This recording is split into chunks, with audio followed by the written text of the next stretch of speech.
Hi, and welcome to Prescribing Possibility, conversations that inspire us to grow, heal, and live with harmony.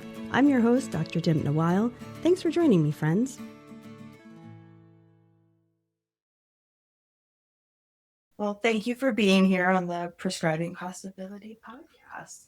So before we kind of really get into all the things going on in your world, I am curious and want to just ask, like, how are you for real? Not the polite version, like you say it, to people in the grocery store, but for real. You know, you've recovered from surgery, you are about to release a new book into the world. How are you holding all this? I am currently exhausted, but it's a welcome kind of exhaustion. Yeah, I was diagnosed with breast cancer at the beginning of this year and have undergone 3 separate surgeries in a short period of time. And I am thankfully grateful, cancer-free, and have hopefully turned the page on this particular medical chapter of my life. But I do feel like it has impacted my energy a bit. And then, going into launching a book is not for the faint of heart. No. And this is your second go round, yeah? Yes. So I was actually talking to someone yesterday. They were like, how do you feel? Because now you know sort of what to expect. And I was like, yes, but I have very high expectations for myself. So I'm like, yes, I know this time around a better idea of what to expect. So now I just expect more of myself. Yes, I get that. Highly problematic. I think I'm trying to practice being more present and appreciating where I am today, because, if I had envisioned my life 5 years ago and saw where I am today, I think I would be pretty proud. Yeah, it's interesting that kind of ties into the themes of your new book, The Luckiest. Haven't had an opportunity to read it yet. It comes out in a few weeks from when we're recording this, but it's the idea of nesting and like the future versions or the past versions of yourself. Yes. So that is a curious topic for me. Like, how do you think the old Kelly or the former Kelly versions, right? What would they say to you right now with where you're at? It's interesting because I see all of these different past versions of myself, and whether I'm looking at those past versions based on the career I was in at the time, or where I was living at the time, or how old I was at the time, each of those layers of myself has brought me to where I am today. All of those bumps, bruises, and scars, they all impact. So whether it's the positive pieces of that or the negative pieces of that, all of that brings me to where I am today. And I have to admit that where I am is a pretty wonderful place to be. I feel very fortunate to be where I am. That's not to say that there aren't a whole handful of things that I wish that I could change as to what I've gone through and experienced, but I don't get here without all of that. And I think the previous versions of Kelly I think they would be pretty proud of me. I think they would be a little shocked at where everything turned out, because it was not the plan. I mean, I came out of college and was pursuing an acting career. I then transitioned into hospitality so that we could, was coordinating and selling events for Tom Colicchio's restaurant group so that we could have health insurance and buy a house and start a family. And I thought that that was going to be my path, that I was going to be a director of sales or director of operations or something along those lines. And then I left that career to support our family when my husband, Miguel, was cast as Hamilton on Broadway and in Chicago. And so, all of these different like drastic pivots in career, but also in my personal life, going from, just being on my own in New York City to being married to having 1 child, 2 children, but how that balance of family and work, and now my family is my work. And it's, I think the different Kellys would be surprised, but I think they'd be proud of where I've come and what I've turned it all into. I mean, to be able to pivot, as you say, from what you were envisioning to becoming a full-time caregiver, which for Mhm. those who don't know the story, your daughter Adelaide was born with some significant health challenges. And that's really the basis of Normal Broken, which was to kind of talk about the grief when she passed just before she turned 4. And I know it was Yeah. just her 10th heavenly birthday. Yes, So Friday, she would have turned 10, and the Sunday before that was the anniversary of her passing. So I call that my hell week because it's just this all of the emotions. I try yeah, and separate the two anniversaries as much as yeah. possible and let the death day be what it is and allow all of the emotions that I try, and because now we're 6 years out, and so I'm better at processing a lot of those emotions, and I find that at this place in my grief, sometimes I sort of compartmentalize them or push them aside to live life, which is not something I could do early in my grief, but now it is. But on her death day, I sort of just let the floodgates open and let myself feel everything. Mhm. And then ideally on her birthday, we get to celebrate her and love her. And, it's all still bittersweet, but I try and let that day be, the more joyful reminders of her life. Yeah, that's such a beautiful idea and concept. And I read about that on Inchstones, your Substack, and I was just so moved to look at things that way.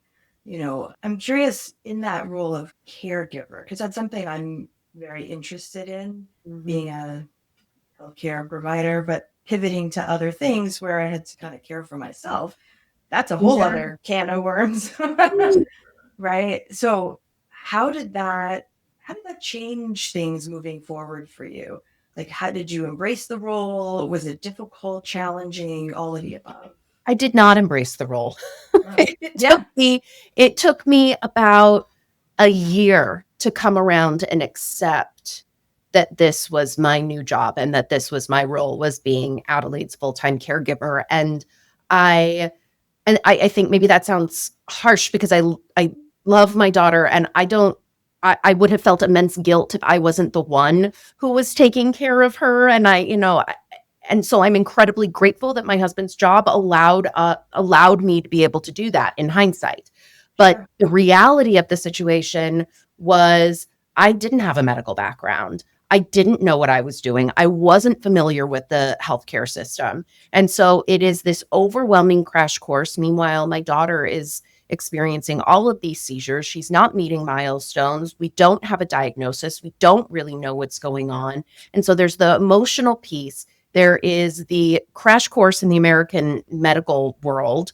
And then on top of that, I really was grieving the professional woman that I was, this side of me that I had loved. I loved being my family's sugar mama. I loved that I got to buy, that it was my income that allowed us to buy our first house. I loved having that side of my identity, and and it was taken because I needed to, I had these other responsibilities. Now I needed to care for Adelaide, and I needed to grieve that there was a side of me that went away, and I had to grieve that loss. And so much of that grief was resisting the change in my life. Yeah.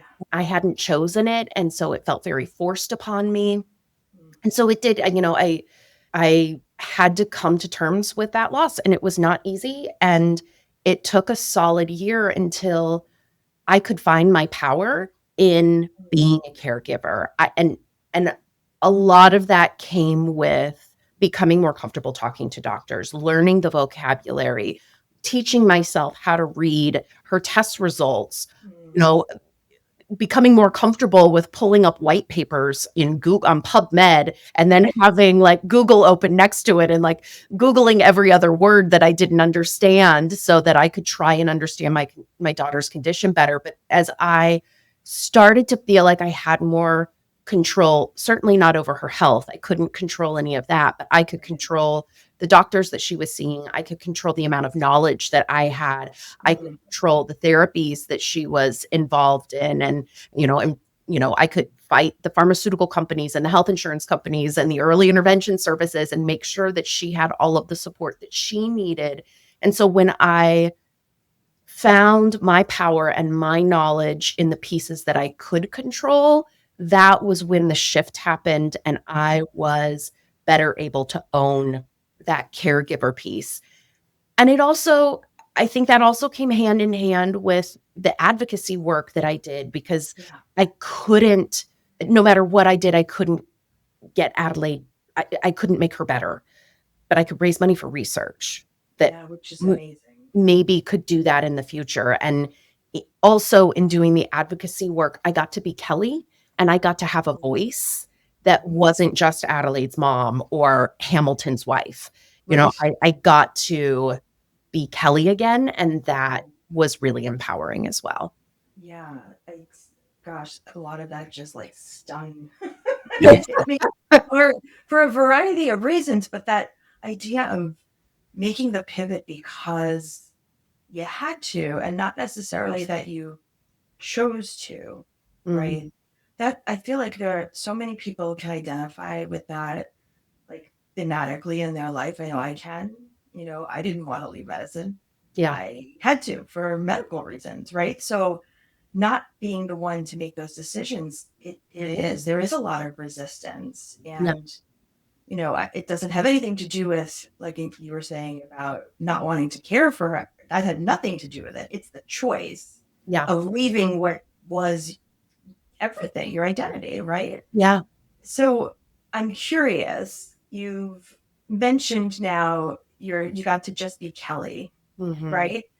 Who is Kelly now? And can you tell us about her? Like the Luckiest, let's dive in. In writing The Luckiest, I didn't realize this at the time. I sort of wrote, I set out to write this as this pursuit of self, to try and answer that question. Who am I now after all of these experiences? Who am I? Who do I want to be? And it was this really amazing revelation to realize that we are constantly becoming, that we are never, this idea of coming of age is this constant evolution. And I am always becoming that next layer. And so Kelly today is a different person, has a different goal every day. Currently, those goals mostly rely on getting word about this book out and being the author and being the marketer. But tomorrow I fly to Chicago to go sit in a board meeting for Cure Epilepsy and help guide that organization and make sure that we're doing everything that we can for epilepsy research. The next day, I will put on my hat for the Undiagnosed Diseases Network Foundation and make sure we're doing what we can for fundraising for that organization. And so it's interesting because I think about, last night I gave a speech for a grief organization here in New Jersey, Good Grief, and that support families and children who have lost someone. And so I think about actor Kelly, and I'm like, I was using those skills last night on stage to give a speech and perform, right? And then I think of the director of sales, Kelly, and her skills are being utilized on these nonprofit boards as I'm trying to fundraise and help host events. I think of caregiver Kelly and everything that I learned with Adelaide, and that colors every single thing that I do in my life now. And I love that because that's how I get to bring Adelaide forward with me. That's how I get to keep her, memory alive. But it's more than that. I can't have her with me physically, but everything I do these days is touched by her. And in doing so, I get to talk about her, which I absolutely love and adore.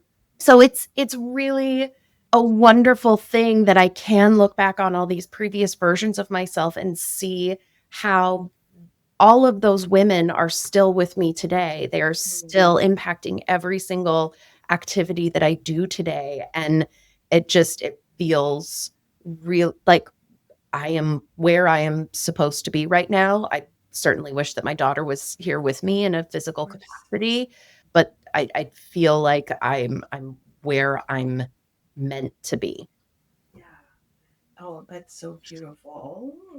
My question, I guess, I'm curious when you talked about caregiver, Kelly, in that time frame, who was I'm always fascinated by this because I know it's a topic in our world right now. Like, how did you get cared for yourself? Like, how did you take care of yourself? Did you? I the I think that this is such a challenging question because I don't think Mhm. we always understand what care for ourselves looks like. Yes. Because, previously self-care was like going and getting a massage or getting your nails done. That's not self-care, that's maintenance, right? So Yeah. then what is self-care? Then people are like, well, I need respite. I need to go on a vacation. But when you're a caregiver, that's not always an option. And Right. so that feels unattainable. For me, what was respite the ways that I took care of myself was having a girlfriend come over and we would order in food. So no one was thinking about dinner. We'd make margaritas and, we would watch a stand-up special on TV or just something mindless that we could laugh to. And Adelaide is still there. I'm still caring for her. I'm still giving her her meds and doing all of that. But it is the camaraderie and support of not feeling like I'm doing that alone.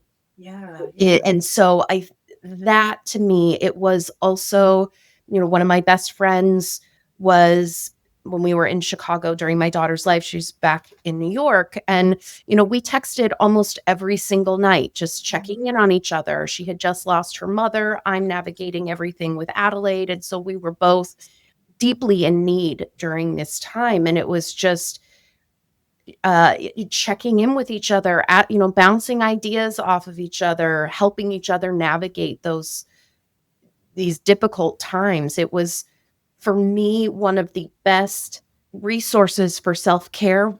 They were my female friendships. Yeah. That's a very powerful statement. And I couldn't agree with you more that, self-care is so deeply personal.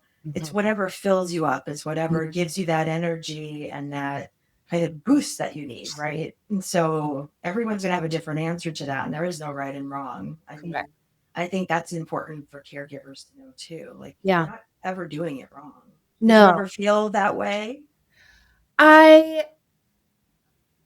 would feel very torn at times because our life in Chicago while Miguel was Hamilton had very glamorous elements to it, Mm, where, Miguel is singing the national anthem on Monday Night Football, or we're at some like multi-million dollar person, apartment, right. for a dinner or something, or, we're attending these fancy galas or events.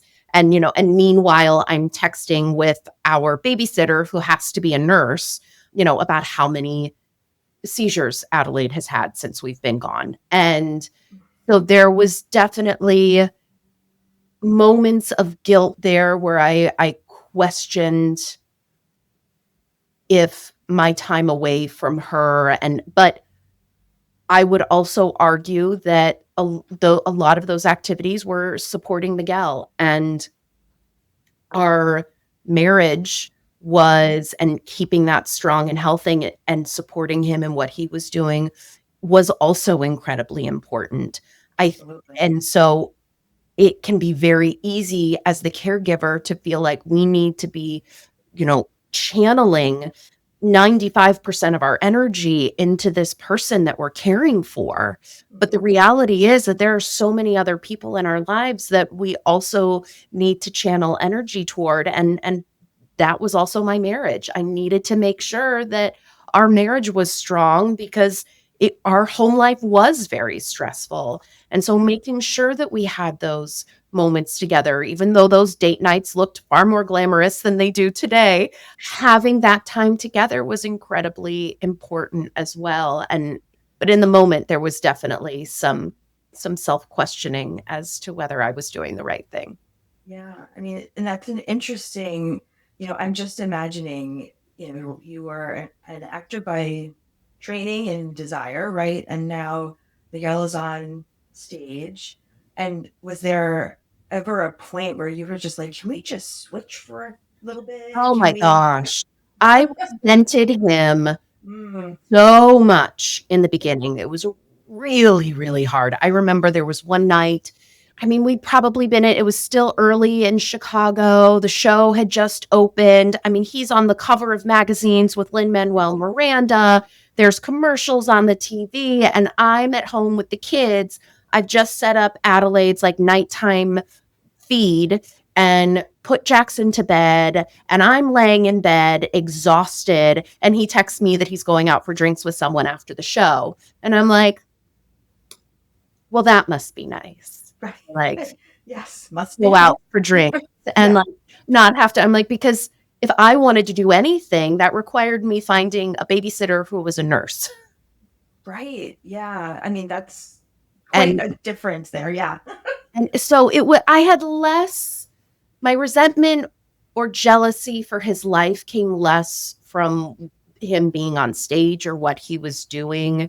Mm, And it was more for the freedom that he had in his life to make choices and with his schedule. And that was really hard to accept and come to terms with.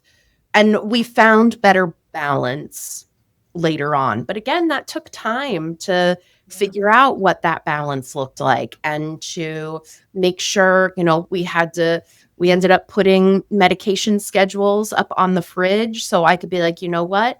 I need to go take a walk. I'm going to go shopping. I'm going to go step out of the house. And I have to be able to trust you that you can take care of our daughter. Yeah. Here's her schedule, here is her routine. And I would update it every time there was a med change because I was like, no, you are also responsible for your daughter.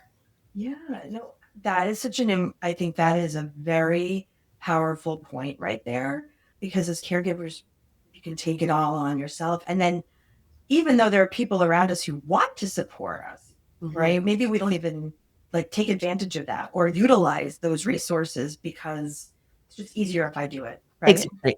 Yeah. And trusting someone else to do it correctly is Mm, also really hard. And especially when the stakes are so high, when you're talking about some severe medical complexities. But sure. it is so incredibly important that we build the trust and we write the instructions down and we cannot do it all. One No. person cannot do it all when it comes to caregiving at that level. And yeah, you have to build that trust, you have to build that community, you have to build those reserves.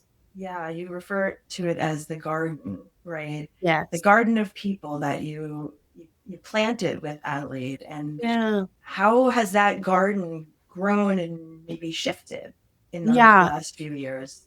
It's really beautiful to see like all of the people that we sort of, these relationships and these friendships that have grown. And, and it has been 6 years since she passed. And so, some of those relationships sort of shift, but you work hard on the ones that are really important. We also left Chicago and moved away from, where that garden was originally planted. But it's been really incredible to see as we make new friends. And we tell them about Adelaide. And every year we have like a small gathering at our house around her, usually the Sunday after her birthday. And we sing happy birthday and eat cake and release ladybugs. And, Oh, not, I would say maybe half the people at the little party now, they never knew her, but they're helping us keep her memory alive even beyond that because they love us. And by extension, they love her, even if they never met her. And so it's a beautiful thing to be able to continuously plant those seeds and see them grow and see people care and love her, even if they never met her. mm, I just have chills. It's just a beautiful metaphor and a really beautiful way of looking at the support that's right in front of us, right? Mhm. And gardens are beautiful. Like we have a beautiful support system right there, but it's hard to tap into at times. So I love that the way you described that. When did you know it was time to write a new book? So this book, The Luckiest, has been in me in various iterations for years. In fact, I wrote a version of The Luckiest before I ever wrote Normal Broken, because it was actually part of my therapy, my personal prescribed therapy after Yes. Adelaide died, because I was one of my biggest fears after Adelaide passed away was that as time went on, my memories of her were going to fade. And that's the reality. Time is a memory thief. There's nothing we can do. The edges of these memories dull, or they shift, or we remember them differently. And that was, I was terrified of that. So I decided to sit down and write the story of her life as I remembered it. So, within the first year after she passed, because I wanted to make sure that I still had all of those memories fresh, that I had a document to go back and look on. And at first I thought that that was the book that I would publish. And then in time, I realized that that was more for me, that was personal. That was for me. That was part of my healing. And then I had finished, I wrote Normal Broken, and it wasn't long after that I read Maggie Smith's book, We Could Make This Place Beautiful. And in that she said, we are all nesting dolls carrying the previous iterations of ourselves inside of us. And that concept spoke to me so clearly because of all of these careers I've had, because of all of these places I've lived, because of all of the different iterations of the way that my family has looked, from just having our son to Jackson and Adelaide to back to just Jackson, and then adopting our daughter Anessa. And so there's just all of these layers, and I can segment my life in so many different ways. There's been very little continuity. So I read that quote and I was like, that's it. That's the structure for The Luckiest. So every chapter became a different layer, a different version of Kelly, a different lesson that has impacted me and gotten me to where I am today. And so it was pretty soon after I finished the book tour with Normal Broken that I sat down with my agent and was like, okay, but what do you think about this? Because I always wanted to write this book. I always wanted to share Adelaide. And I just think I had to come to a place where I needed more time to come to a place where she wasn't the full center of the story. Early in my grief, I needed her to be. And now I can see that I was a whole person before I had her, and I continue to be a whole person even now, albeit a broken person and much different, but I'm still a whole, complete person. And I needed that to come through in this book, that it's not just the story of this pain and suffering and this incredible loss, but it's also this story of continuous reinvention, of continued resilience, of continuing to put one foot in front of the other and find the beauty in our lives. Yeah. Something just popped in my head as you were talking about that. And it's that Japanese art form of kintsugi. Yes. I actually have a piece. I have to show you. Oh my gosh, that's gorgeous. This is actually like feathers and horsehair. We live in horse country, but the concept, yes, for people who are not like aware, it's incredible to think that you drop something and you just get rid of it, right? And the beautiful part of kintsugi is like where the broken pieces are, it's gilded with gold. Yeah. And that to me is really kind of a big metaphor for what you're just describing, which is the different pieces of you put back together.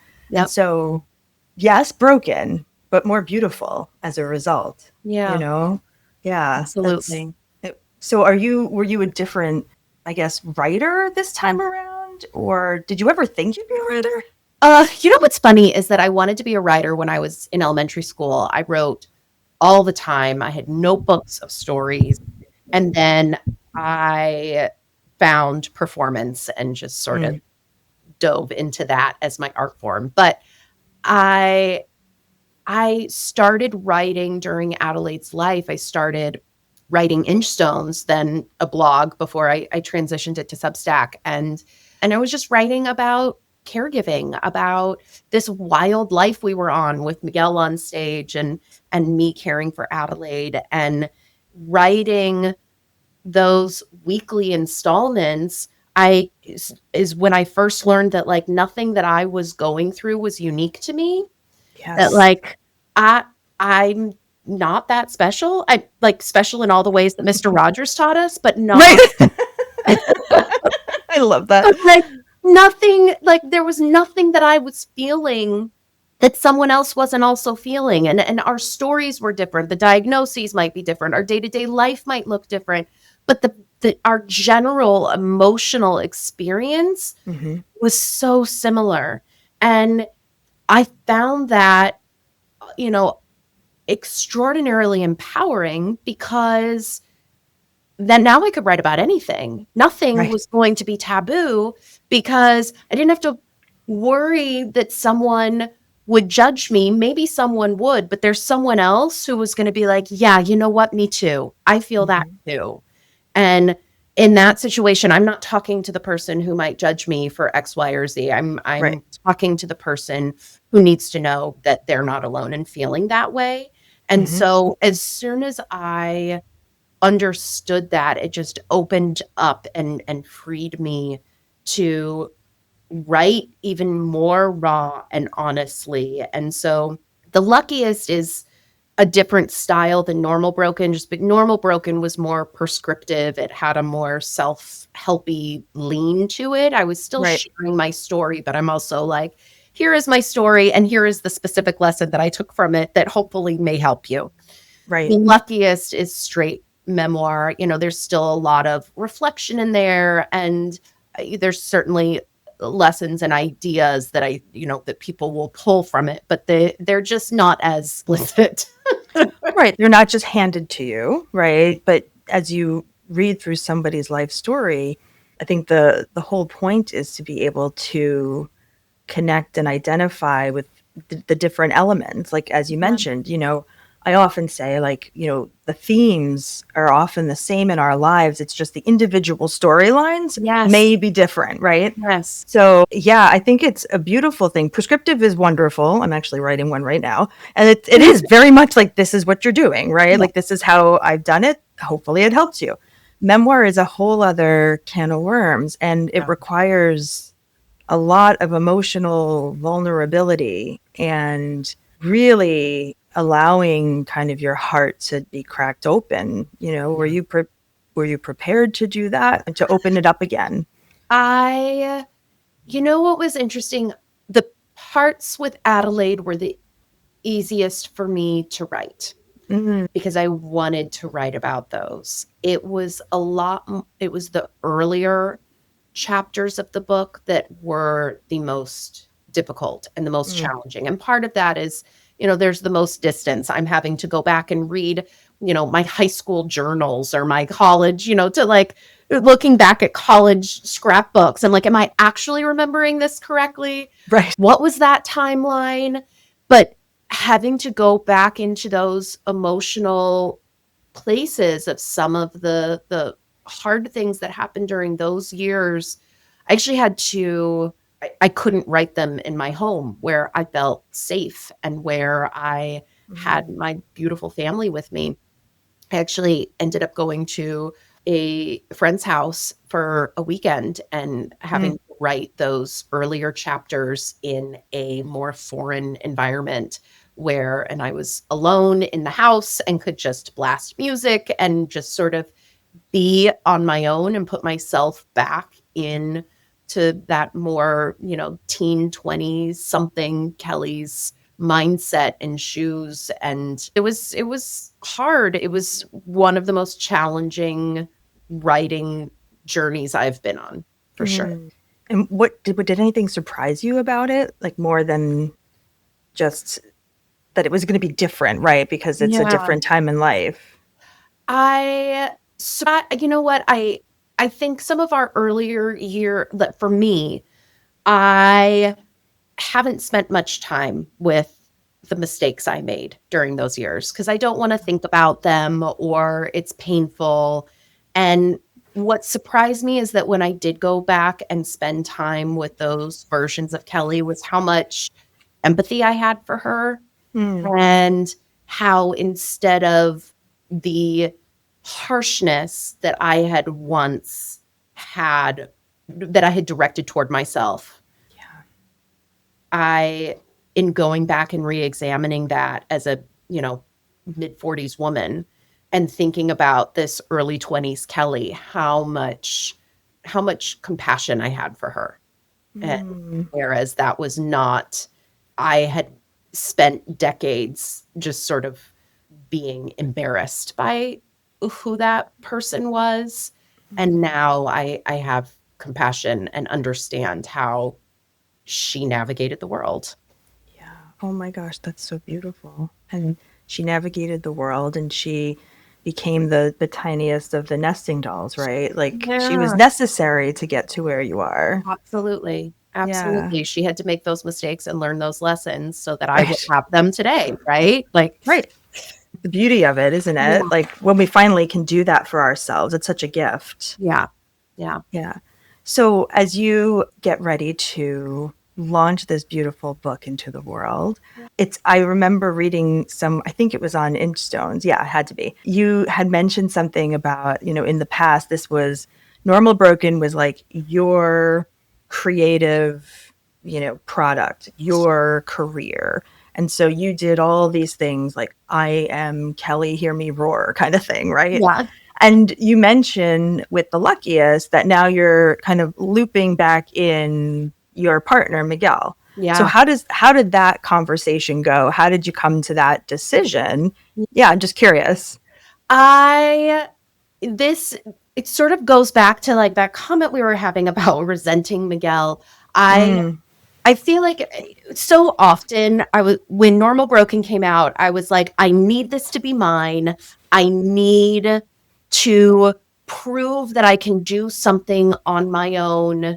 And I needed it to be separate from Miguel, even though I wrote about him in the book. It was just this, I went to this other extreme, whereas all of my life I had, the last 10 years of our marriage, I had been supporting him. And so I needed so desperately to like separate myself. And so I did that with Normal Broken.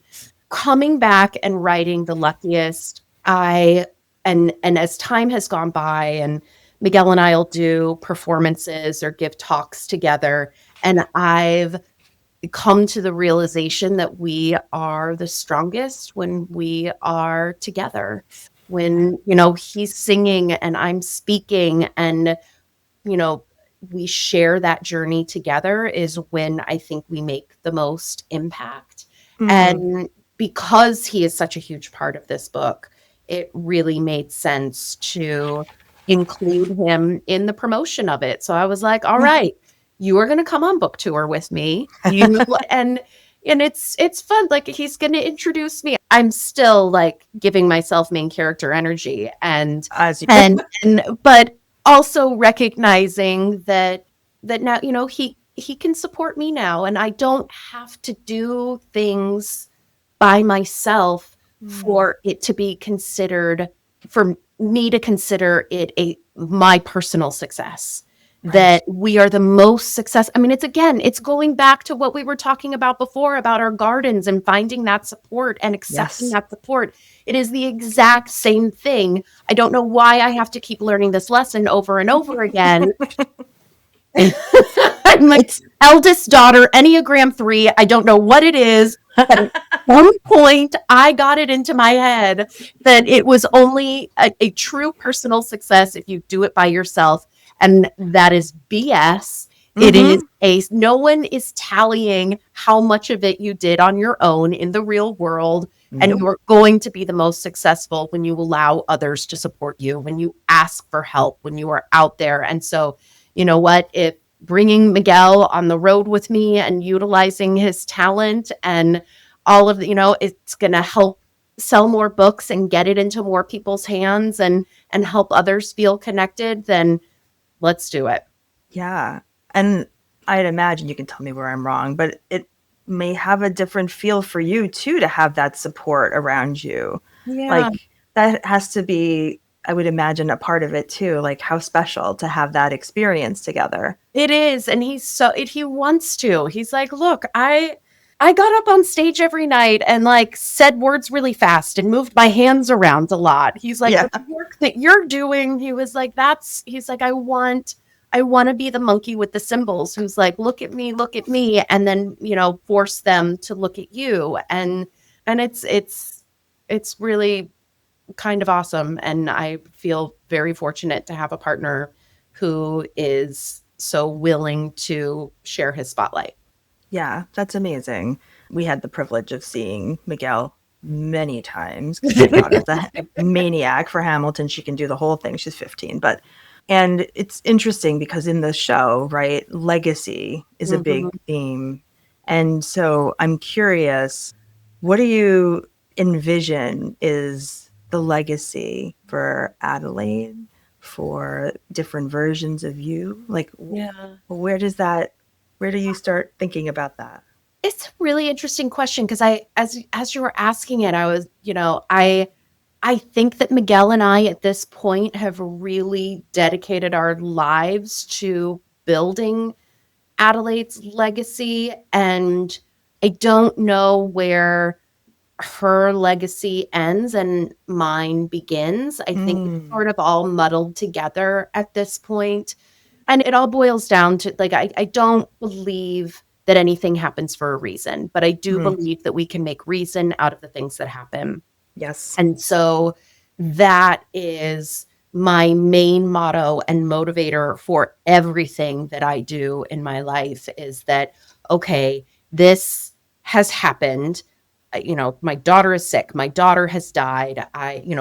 What can I do Hmm. nothing is going to make that okay. There is nothing that I could ever, there's no reason that would ever be good enough. Even if we raised so much money and we found a cure for epilepsy, that still wouldn't, in my mind, justify me losing my daughter and everything that she struggled. Like there's No justification. Yes. nothing. Right. But being proactive, being productive,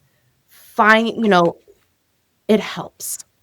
Oh, for sure. I mean, I see beautiful, like multiple legacies in like the themes of what you're creating Yeah. as you move forward with her, right? Yeah.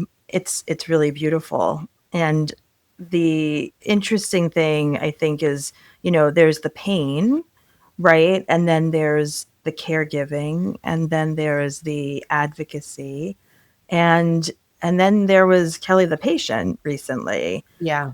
And so that's very close, and I don't really want you to have to go into anything that's still very tender, but how are you doing with that and being the one being cared for? Yeah, I'm not so hot at that.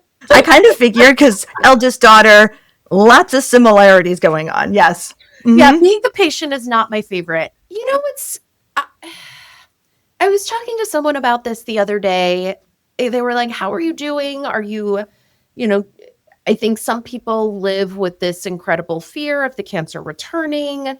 And I think that I'm a little bit jaded by medicine and all of them like, you know what? I got a mastectomy. I got new boobs. I'm taking the drugs. I'm doing the thing. I'm like, Hmm. whatever is going to happen health wise is going to happen. I'm going to do the things. I'm going to jump through the hoops. I'm going to get the tests. I'm going to Mm. schedule the appointments. And I've sort of relinquished any anxiety around cancer because it's out of my control. And I think I'm just maybe that's another one of Adelaide's lasting legacies, that I'm just like, I never felt like my life was in danger. We caught it early enough. It hadn't spread. It was very treatable. And then when I look at that in comparison with everything that we experienced with Adelaide, I'm like, it just doesn't, like, it's like having it was significantly more intense, but like Sure. it almost, in comparison, it almost feels like having a mole removed or something. Like it was just, it was so much more manageable. And I don't want anyone who to feel, they could have had the exact same diagnosis as me and the exact same treatments, and it could have been a lot more impactful on their life. And so I don't want to belittle anyone else's experience. No. This was sort of my personal reaction and totally visual representation of my past trauma and how it is still. But I'm like, look, let's close that chapter and keep moving forward. Yeah. I'm, if anything, the entire experience showed me how important medical research is. Mm. And Yes. because I walked into that breast surgeon and she pulls up my biopsy results and she's like, you have this kind of cancer. This is how big it is.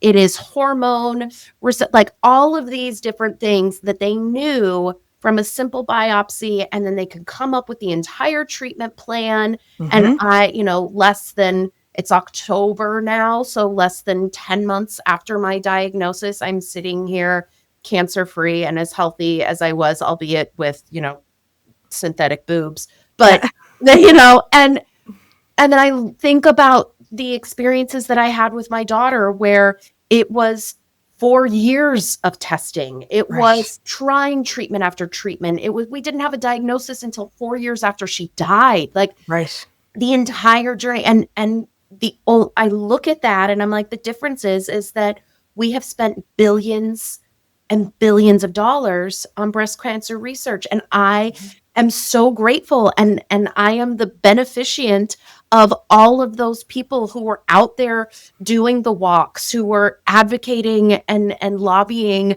Congress for these funds. And thank goodness they did, because women like me can open and shut this chapter in less than a year. And that's not the case for everybody. And I recognize that breast cancer still takes tens of thousands of lives every year.